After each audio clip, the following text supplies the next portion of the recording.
Hello everybody, welcome back.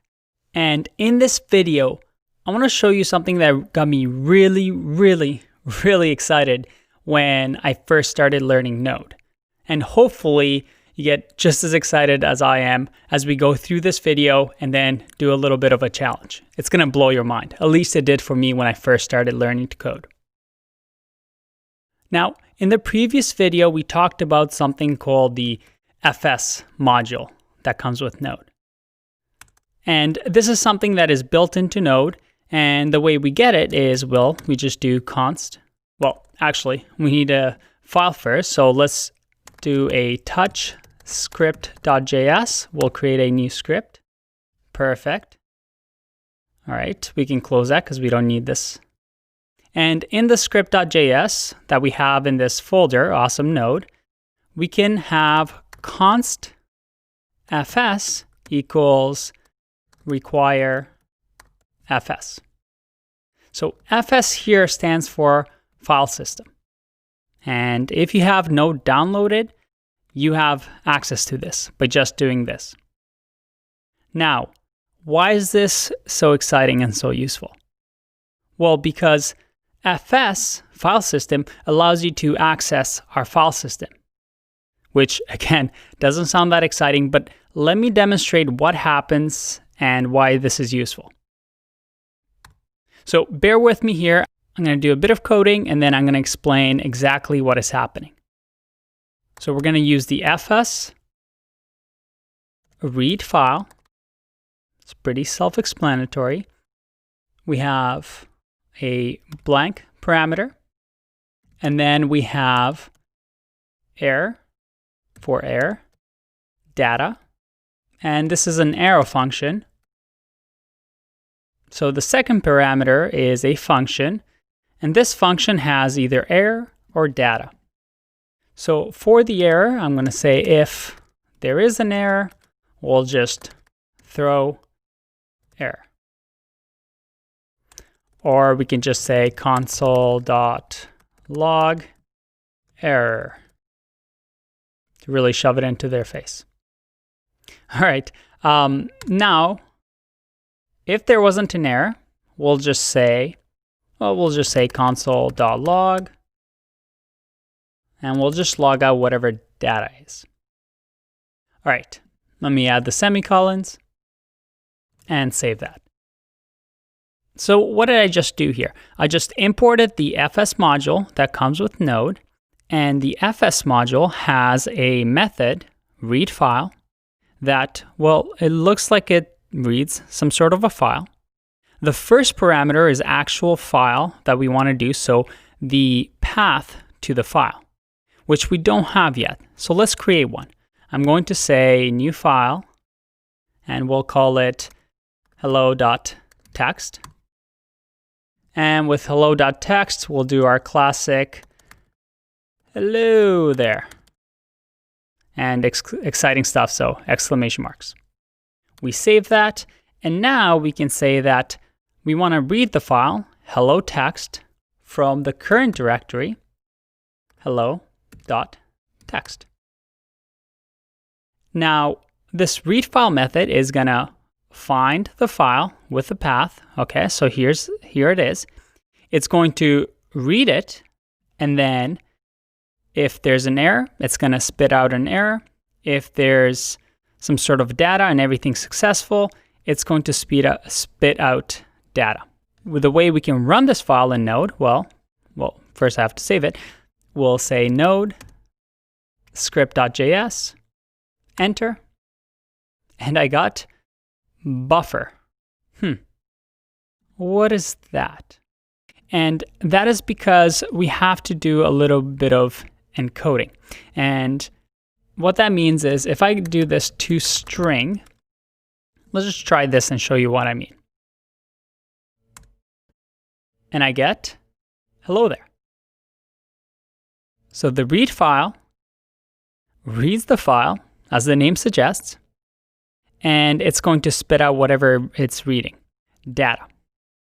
Now, why do we have to put in the toString here? Just so you know, toString does something by default. If you don't add anything, it's going to use the encoding called UTF-8. And UTF-8 is a type of encoding. Let's just run this to make sure that this is still the same. Yep. So UTF-8 is a type of encoding that we have that's pretty standard with HTML5, and pretty much everybody uses it on the web. It's a way for us to have characters, whether they're Latin characters, ABCs, or we have Korean, Japanese, Chinese characters. They're all represented by a number. And UTF-8 is a way of encoding these numbers to make sure that we can read them. It's actually quite a complex subject. So I recommend the Wikipedia page that talks about UTF-8. For now, just know that UTF-8 is a type of encoding that is pretty much standard across the web. You might have also seen ASCII, and ASCII was, before UTF-8 existed, ASCII was mainly for Latin-based languages, so the ABCs, and UTF expanded that to include many more languages from different parts of the world.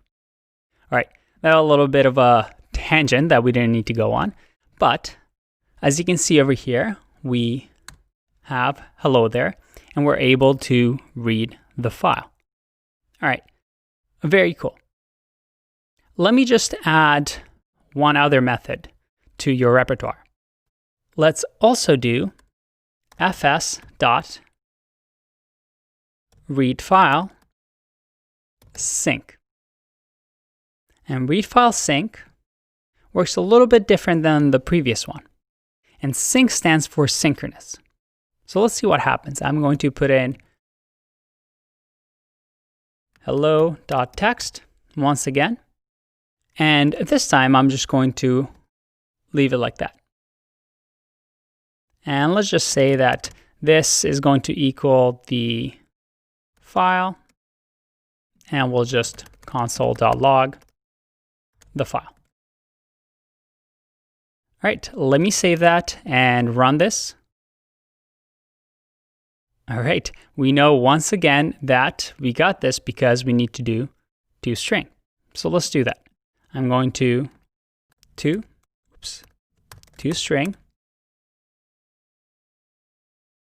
I'm going to save and run this again.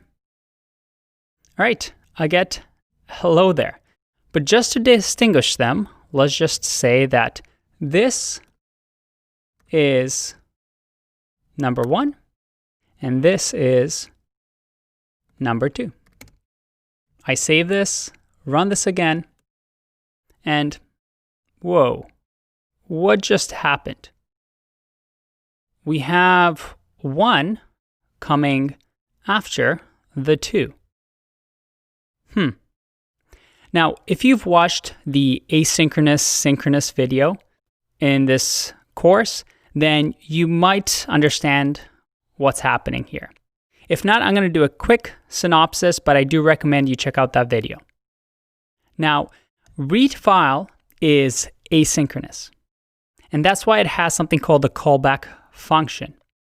It is saying, hey, I'm going to read this file, and when I'm done with it, you just keep going on with your business and keep reading line 3, line 4, line 5, line 6, all the way to 11. When I'm done, I'll let you know, and I'll either give you an error or some data. Read file sync, which is synchronous, says, I'm going to read this file. Don't do anything, just wait here. When I'm done, I'm going to assign it to file, and then you can keep going. So as you can see here, what happens is we read the file, and because this is asynchronous, it's going to run this and come to line 10 and run the fs read file sync. And the read file sync, because it's saying, hey, wait until I'm done this, is going to print out hello there. And then the asynchronous code is going to say, hey, I finished reading the file, here's the data, and it prints out down over here. Again, I really recommend you check out the asynchronous synchronous video. But for now, hopefully that makes sense. Now, looking at this, which one should you use? Well, for a simple case like this, we can use whichever we want. But you may see a problem with the second one, especially if we're building something like a server. If we have a massive file that has something more than hello there, well, if we're doing read file sync, what happens is we're going to halt or pause the execution of our file, and it's going to read the entire text. And the program is just going to be waiting for that to finish. Versus the read file, which says, hey, you can keep going ahead. I'll let you know when I'm done with this. So when you're building a server, and let's say an Express server with routes, well, in that case, we want to use read file if we're reading any sort of a file or a text file, whatever it is, because that way we're not blocking the execution and the program can keep doing things. All right, so one last time, just to clarify things, I'm going to label these as async and sync. So once again, if we run this, we have sync and async. Hello there. But very cool. We're able to read a file in both instances, which was kind of cool. Let me show you a few more of these and then tell you exactly why this is so exciting and how we can use it to do some really exciting things. So let's say the hello there text is kind of boring and we want to add to it. Well, we can do something like this. fs append file. We give it the file we want to append. So in this case, it's hello.txt. And by the way, if this doesn't exist, it'll actually just create the file for us. And the second parameter will say what we want to add. So let's say we also wanted to add maybe a space and that says, this is so cool. Another exclamation mark. And finally, third parameter takes an error, and this error will just say that if there is an error, let me make this smaller so you can see. We'll just say if there is an error, we'll just console.log. Oh, cannot type. Error. All right, perfect. So let's run this and see what happens. I'm going to run the script. And I get hello there, because these ran first. But if I go to hello text, look at that. We just wrote to a file. And now we have, this is so cool. So if I run this again, and let me clear this just so we have more space. Look at that, I get hello there, this is so cool. Hello there, this is so cool. If we go back to the hello.txt file, oh boy, we've added even more. This is so cool. Text. So that's pretty cool. We just added a few more lines to our file. Let me remove that just so it doesn't get too annoying. I'm going to save it and come back. All right, so we learned the append. Let me just comment this out so that doesn't interfere with any of the other ones. Let's do a write this time. And let's create some space here so we can see. With the write, as you can imagine, write file. And we'll just say that this file will be called by.txt, very original naming by myself. And we'll just say sad to see you go. And once again, we'll take an error. And this error will say if error console.log error. All right. So let's save that. Run the file or run the script. And look at that. By.txt just got added. If we click on it, we have sad to see you go. We just created a new text file. Very, very cool. By the way, just so you know what happens if, let's say, I misspell the read file and now it's hello.txt. Well, if I run this, I'll get an error, and you can see that because it errors out, I get the error message, error, with a lot of R's. All right, a little bit of a segue there, but just in case people were asking or you were thinking about that. All right, I'm getting tired. So let's do one last one, and then I'm going to tell you exactly why this is so cool. The final one we're going to do, again, let's make some space here, is going to be the delete. So with the delete, we can do fs.onLink. I know the naming is a little bit off here, but onLink, and we'll say the by text. And notice that I was able to just do by.text here, but just to keep it consistent, I'll just say by text with the / before it. And with this one, again, if there's any errors, we'll just log. Oops, I forgot to do the if. Perfect. Now, let's see what happens here.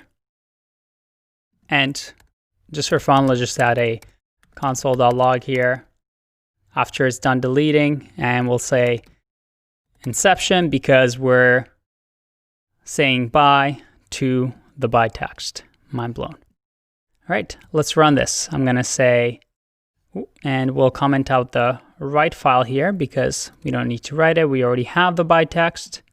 Let me save. And now if you look at the by text, let's see what happens here when I run the script.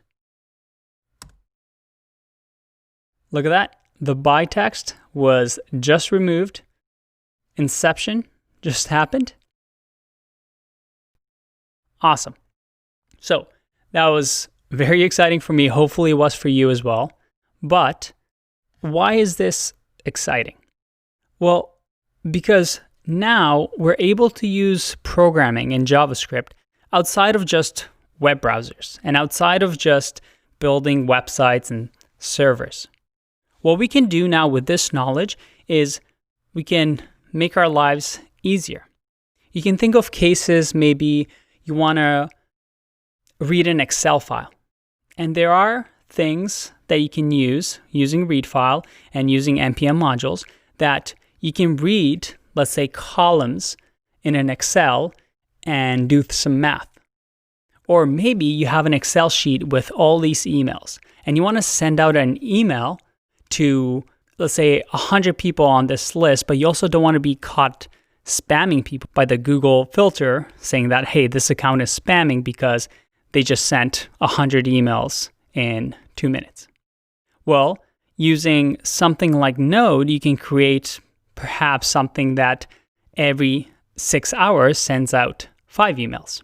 Another thing you can do, if you had a robot, for example, something similar to a file system, instead of reading from the file, you can read from the robot, maybe through wireless, maybe through wires, and get an input of some data that the robot has. Maybe it detected a cat. Well, using that input, you can do something, you can respond, maybe send you an email saying that the robot just detected a cat, and send that email out or send that output. And that's what we call input-output, where you're getting an input from another source, another machine, and then you are also outputting something for consumption. That is really, really exciting because it opens up the world where you can create tools for yourself. You can automate things. You can literally do anything that your mind can think of. And I know this is still early and you're still at the beginning of your developer career, but this is the first step into understanding how you can use programming to solve problems and make your life more efficient or maybe just a little bit more fun. So in the next video, we're going to do something fun. We're going to use what we've just learned, and we're going to help Santa out on a coding challenge. I'll see you in that one. Bye-bye.